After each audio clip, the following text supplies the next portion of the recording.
So actually, I want to turn it toward the focus towards you all, because this meeting is about what you are going to create and what you are going to deliver to the community that creates transformative experiences for the students in them. What we've heard consistently through all the presenters here is education is really about experience and it's about collaboration. It's about something we haven't been able to achieve before with the current generation of reference-based technologies. That's really what we've had. So to share my personal story to start with, it's this one right here. I first got involved with the internet in the same way that people who eventually got addicted first got involved with cocaine. No one who eventually became a cocaine addict tells you that their first experience with cocaine was, okay, it's all right, it's kind of cool. They never say that. They say it was great, it was awesome. I've never experienced anything like that before. That was my first experience with the internet, and I'm talking about as old school internet as you can get. 1993, I'm young enough. I'd gone through college. I come from poverty, by the way, and had to join the Army to get into college, but I finally got there. I was hungry for education. I sat down at a terminal in 1993 and I typed Mosaic, which most of you won't know what it is, but it was the first generation of web browser. Web browser popped up. I'd never seen one before. It said CERN across the top of the page. I was born with two great advantages. One, I am obsessed with science and technology. I've always wanted to learn. And two, I was big enough that I came from a poor neighborhood. No one could really pick on me for it. So I was entitled to my interest. So I got there, CERN pops up. Oh my God, what? CERN? I spent the entire day in the computer lab. I was hooked from day one.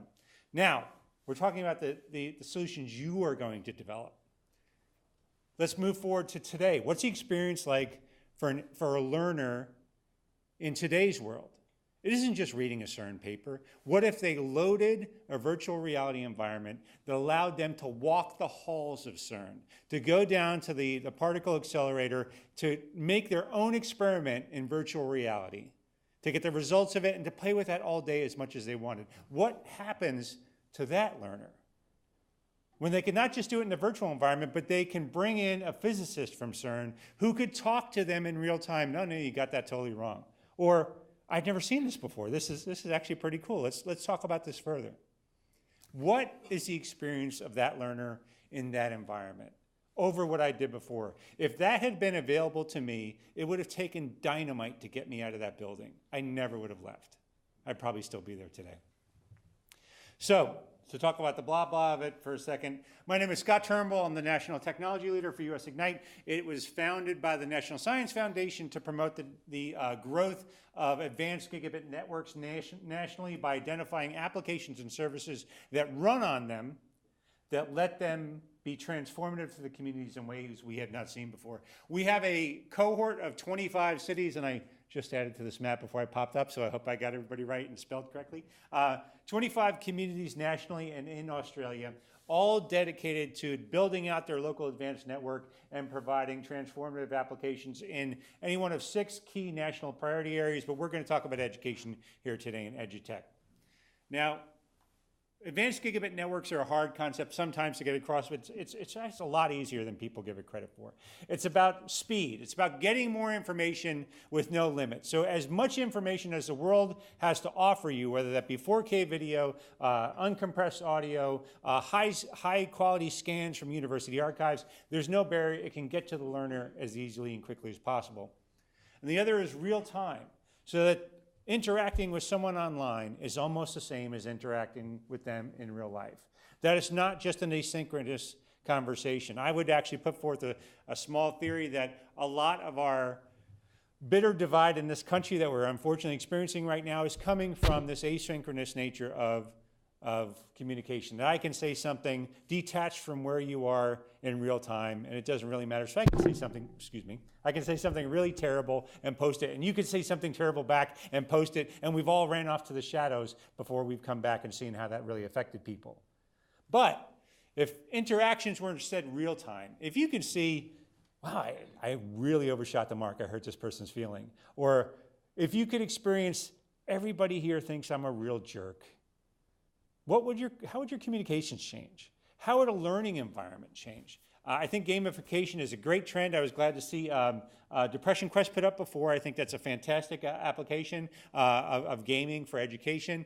There's some other, if anyone who here is a gamer, I really encourage you to check out a game called That Dragon Cancer. It was made by two parents who had experienced the loss of a very young infant to cancer. And they processed their experience by creating a game called That Dragon Cancer.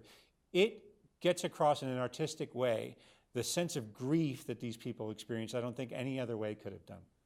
So that ability to create these experiences is really at the forefront of advanced gigabit networks. The last bit is really, it's about secure communications that isolate the experience for the users in a way that makes them safe to encounter each other in that environment. That might be public safety education networks. It might be health education networks. It might be a network of learners that need to just dynamically reconfigure the local network to stream in high quality content and then give the rest of that bandwidth back to the university at a later date. It's that flexibility and that security that has not been achieved before. So some examples of things that we see happening nationally are, I heard mentioned earlier, the 4K microscope. That's a great project. That's a great product. What it does is it takes advanced scientific instrumentation that's located in one area of the state, makes it available to all schools in the state, and that students in the classroom can use these high capacity microscopes as if they were there in the room with them. So it gives them access to STEM education through instrumentation that they never had before. And that can be extended not just to telescopes, not just to microscopes, but to telescopes, to gas chromatographs, to any type of scientific instrumentation. But I don't want to leave out humanities. You could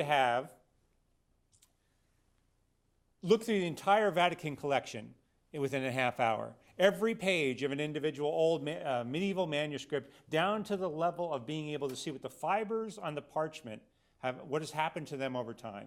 If you were a historian, if you were some sort of humanities major. I'll get to real-time interactions in a second because it's more applicable there. But high speed also applies to things. So what the microscope can do is it can take 4K imagery of these microscopic slides that are being mounted in real time and let students conduct experiments right there. They can see to the level of individual cell organisms on the scan, and they can actually conduct science in the classroom, and they get the experience of being at a high-end university at their high school. Other things are things like creating a virtual environment for education for VR, a solar power plant in VR.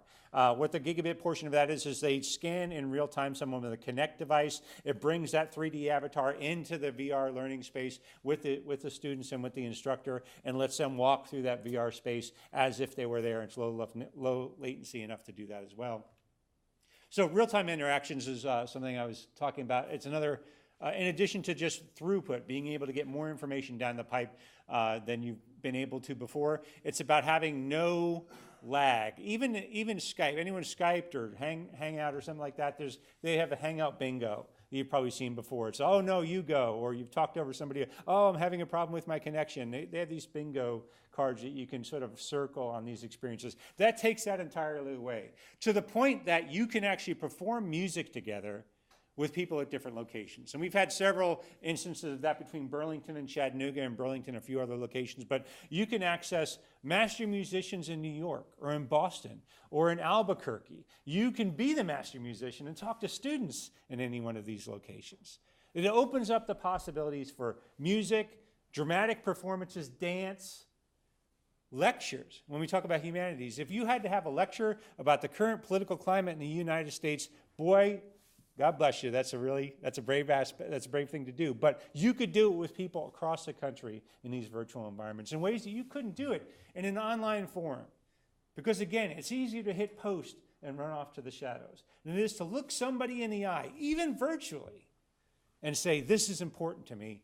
I really, really want you to hear me. And they say that back to you, and you can hear it and see the looks on their faces. They express to you what's important to them. That's transformative.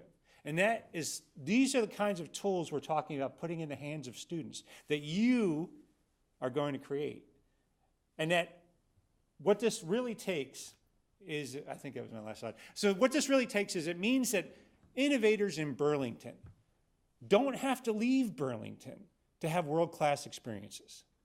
They no longer have to go to the New Yorks because those are the only places these things can happen. They can stay right here in Burlington, and they can go to Mars. They don't have to wonder what it's like. They can tell their friends just what it's like. These are the experiences that you are being challenged to create.